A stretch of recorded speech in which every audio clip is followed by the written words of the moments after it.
A Sport Without Honor. True story by Mom. Son.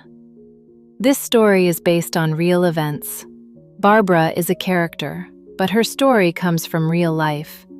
Some stories are too real to stay silent.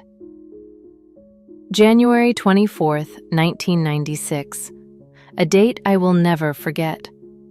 There are moments in life when you believe you found a safe place.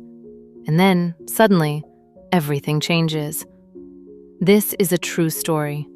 My name is Barbara. It was 1996. After my separation, I was trying to find a way to spend Sundays with my children. Through my work, I knew many people, companies, and banks. So I contacted a sports club for people with disabilities, a wheelchair basketball team. They were among the best in their category. I offered to help raise funds for them. In return, I would have a place where I could spend time with my children. They accepted. I started going to the gym. I got to know the players, their families. They seemed kind, trustworthy. Then, one Saturday night, everything changed. They invited me out for dinner. I accepted. I left my car at the gym and went with them. After dinner, they said they wanted to go for a drink. I didn't want to. I said it clearly. But they kept insisting, until I agreed to go, even if I didn't want to. We arrived at a club. As soon as I walked in, the noise hit me. Loud music, glasses clinking, low voices all around. The air felt heavy, thick. Naked women were dancing around the tables. One of them came closer, sat on one of their laps, laughing. I stood there, still. I felt out of place. I kept saying, "Let's go." Time didn't move. When we finally left, I could breathe again, but not for long. The road was not the same. The lights disappeared behind us, only the sound of the wheels on the road, and my heartbeat. They turned into a countryside road. Darkness. The cars stopped. One of them turned around and said, "So, Barbara, who do you start with?" I shouted. I told them they were crazy. I wanted to go back immediately. They laughed. They said that even if I refused, they would tell everyone that I had agreed. I opened the door and stepped out. I heard the gravel under my feet. Dry, uneven.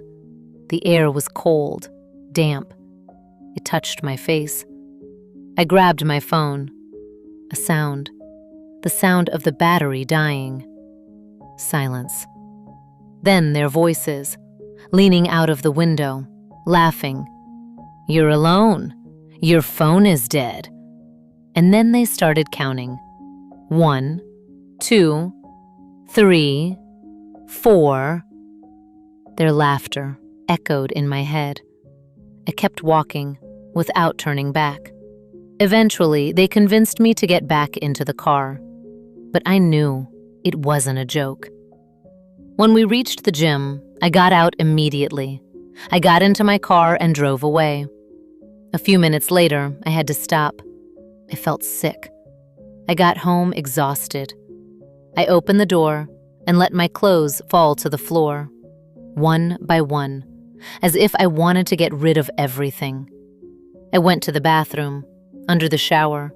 The water kept running, endlessly, falling on my skin, mixing with my tears, a constant sound, as if it could wash everything away. I stayed there, sitting, until my body gave in. I fell asleep. When I woke up, my clothes were still there, on the floor, and I understood. It wasn't a nightmare. It was real. The next day, I told everything. They asked me not to report it. I never went back. But one thing stayed with me. It was January 24th, and that was the day I understood why that date hurt me so deeply. I thought of my brother. I felt that night, he had been there, that he had protected me. And from that moment on, I knew I was not alone.